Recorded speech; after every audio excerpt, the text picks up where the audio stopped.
दोस्तों आज के एपिसोड में हमने देखा कि ऋतिक जब तुलसी को देखता है बोलता है अब क्यों, अब आप यहाँ पर क्यों आई हैं। अब आपको खुशी मिल गई ना, जब मुझे आपकी सबसे ज़्यादा ज़रूरत थी तब आप मेरे साथ में नहीं थी। आपको पता है कि मैं हमेशा से कमज़ोर इंसान था, लेकिन तब मुझे पता था कि हाँ मेरी माँ मेरे साथ में है, मेरी माँ हमेशा मेरे साथ में रहेगी। लेकिन आप मुझे छोड़कर चली गई, मेरा सबसे बड़ा पिलर ही मुझे छोड़कर चला गया, इसलिए मेरी ये हालत है। आपको पता भी है मेरे साथ में 6 सालों में क्या हुआ है। वो बोलता है अब आप जानना चाहती हैं कि मेरे साथ में क्या हुआ है। मैं बिल्कुल भी नहीं बताना चाहूँगा आपको कि क्या हुआ है। तुलसी बोलता है कि तुझे पता है कि मैं किस हालात में गई थी। तो बोलता है कि हाँ मुझे पता है, लेकिन आपने उस टाइम सिर्फ अपने बारे में सोचा। मैंने कितनी बार कहा कि मुझे भी अपने साथ में लेकर जाइए, लेकिन आपने मेरी एक भी बात नहीं सुनी। मेरा सब कुछ बर्बाद हो गया। मुझे बोला गया कि ऋतिक बिज़नेस ज्वाइन कर ले, मैंने अपना पैशन छोड़कर बिज़नेस ज्वाइन कर लिया। फिर मेरी शादी उस मिताली से करा दी गई जो मुझे हमेशा लूज़र बोलती है। आपको मेरी बिल्कुल भी चिंता नहीं थी, आपने एक बार भी पता करने की कोशिश की कि आप मैं कैसा हूँ। अब आप मुझसे कोई भी बात मत करिए, मुझे आपसे बात ही नहीं करनी है, मैं सब कुछ संभाल लूँगा। मेरा दम घुटता है इन लोगों के साथ में, इसलिए अब मैं किसी के साथ में नहीं रहना चाहता, किसी की बात नहीं सुनना चाहता हूँ। इतना बोलकर ऋतिक वहाँ से चला जाता है। दूसरी तरफ रणविजय है, अपने दोस्त से बात करता है, बोलता है कि मैं पूरी तरह से कोशिश कर रहा हूँ कि हाँ सारे शेयर्स मेरे साथ में हो जाए और मैं इन वीरानी को इस कंपनी से बाहर निकाल दूँ। इतना सुनने के बाद तुलसी के होश उड़ जाते हैं, बोलती है ये सारे शेयर्स अपने नाम पे करने वाला है, ये तो बहुत ही गलत बात है। मुझे ऋतिक को इस सब के बारे में बताना चाहिए। वो कैसा भी है, कितना ही परेशान है, लेकिन उसे इस बारे में पता होना चाहिए।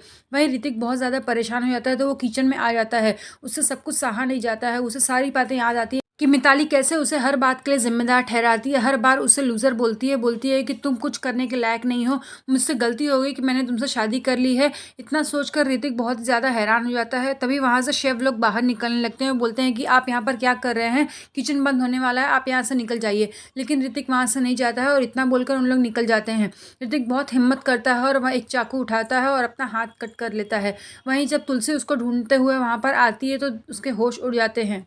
वो ऋतिक को देखकर जोर से चिल्लाती है और सबको हेल्प के लिए बुलाती है। उसके बाद में वो सबको लेकर हॉस्पिटल जाती है। वहाँ पर डॉक्टर बोलता है कि ब्लड लॉस ज़्यादा हो गया, तो वो घबरा जाती है, बोलती है ब्लड लॉस हो गया है मतलब बहुत ज़्यादा जान को खतरा है।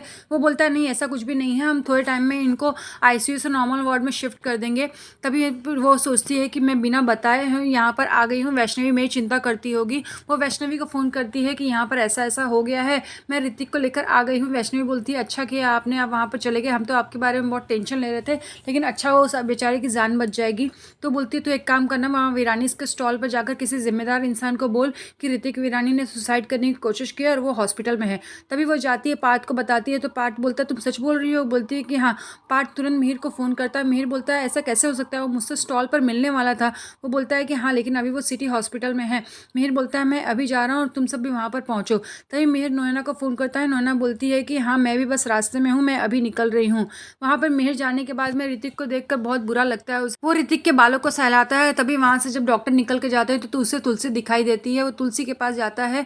तुलसी बोलती है कि क्या कर दिया तुमने। वो बोलता है कि थैंक यू सो मच तुलसी, तुम मुझे वहां पर लेके आ गई हो। बोलती है कि तुमने मेरे बेटे के साथ में क्या कर दिया है। 6 साल पहले मैं तुम्हें अपना बेटा देखकर गई थी, आज देखो तुमने मेरे बेटे का क्या हाल कर दिया है।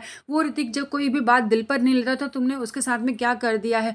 वो आज सुसाइड करने की कोशिश कर रहा है। तुम्हें सोचना चाहिए कि वो उस ऋतिक के साथ में क्या हुआ है, तुमने मेरे घर को संभाला नहीं है। तो बोलता है कि सिर्फ मेरी जिम्मेदारी थी, तुम भी तो इन बच्चों की माँ थी ना। 6 साल में बहुत कुछ बदल गया, तुम बहुत आगे बढ़ गए, लेकिन तुमने कभी भी एक फ़ोन करके पूछा कि तुम्हारे बच्चे कैसे हैं। तो तुलसी बोलती है कि हाँ मेरी ही जिम्मेदारी थी, तो तुमने ढूंढना कि हाँ इन बच्चों की माँ कहाँ है। मैं तुम्हारे बच्चों की माँ हूँ, इसलिए मैंने करण को अपनाया, इसलिए मैंने दुनिया के सामने चिल्ला कर नहीं बोला कि तुमने मेरे साथ में क्या किया है। मैं दुनिया के सामने चुप रह गई हूँ, लेकिन तुमने कुछ भी नहीं किया मेरे लिए। वो बोलती है जाओ जरा अपने बच्चे के हाँ आंखों में आंखें डालकर देखो, तब उसे समझ में आएगा कि हाँ तुमने उसके साथ में क्या किया है। ऐसा क्या हो गया है कि आज उसके पास में सुसाइड के अलावा और कोई भी ऑप्शन नहीं रह गया है। दूसरी तरफ तुलसी जब बाहर निकलती है तो वो बा से और शोभा से टकरा जाती है। बा के होश उड़ जाते हैं। वो बोलती है कि तुम यहाँ पर। शोभा बोलती है कि माँ आप वापस आ गए हैं। शोभा उनके गले लगने जाती है, लेकिन बा को कुछ बोलने की हिम्मत नहीं होती है।